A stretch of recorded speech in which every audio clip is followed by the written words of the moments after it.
सोने और महिमा से परे राजा सुलेमान की पसंद।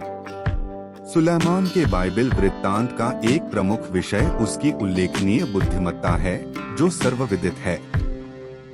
बाइबल कहती है कि उनकी बुद्धि यहोवा की ओर से एक स्वर्गीय उपहार थी।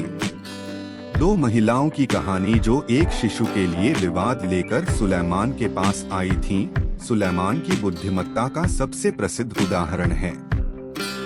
इस घटना का वर्णन राजाओं की पहली पुस्तक के अध्याय 3 आयत 16 से 28 में किया गया है। स्थिति इस प्रकार हुई। राजा सुलेमान के सामने दो महिलाएं आईं। दोनों एक ही बच्चे की मां होने का दावा कर रही थीं। वे अपने विवाद को सुलझाने में असमर्थ थे और प्रत्येक ने जोर देकर कहा कि बच्चा उसका था। सुलेमान ने एक समाधान प्रस्तावित किया।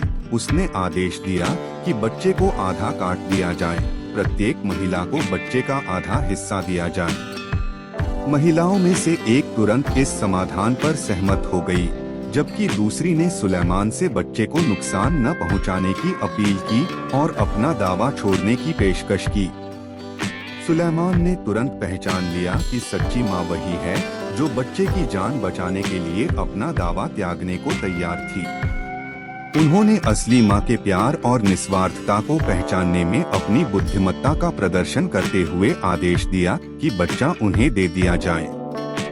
सुलेमान की बुद्धि को यहोवा की ओर से एक दिव्य उपहार माना जाता था।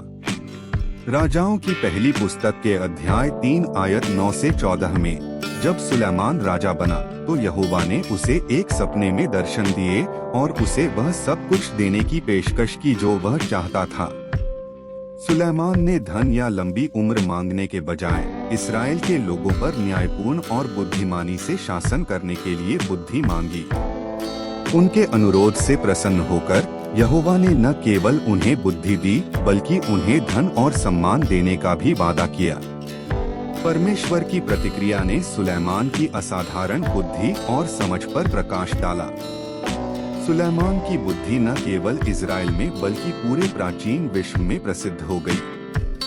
ज्ञान के लिए उनकी प्रतिष्ठा ने शीबा की रानी सहित अन्य देशों के आगंतुकों और गणमान्य व्यक्तियों को आकर्षित किया, जो कठिन प्रश्नों के साथ उनकी बुद्धि का परीक्षण करने आए थे। सुलेमान की बुद्धि नीतिवचन और सभोपदेशक की बाइबल की पुस्तकों से भी जुड़ी हुई है। नीतिवचन की पुस्तक में पाई गई कई कहावतें उन्हीं की देन हैं, जो जीवन के विभिन्न पहलुओं पर व्यावहारिक मार्गदर्शन प्रदान करती हैं। सभोपदेशक की पुस्तक, जिसका श्रेय पारंपरिक रूप से सुलेमान को दिया जाता है, जीवन के अर्थ और बुद्धि और ज्ञान की खोज के विषयों की पड़ताल करती है।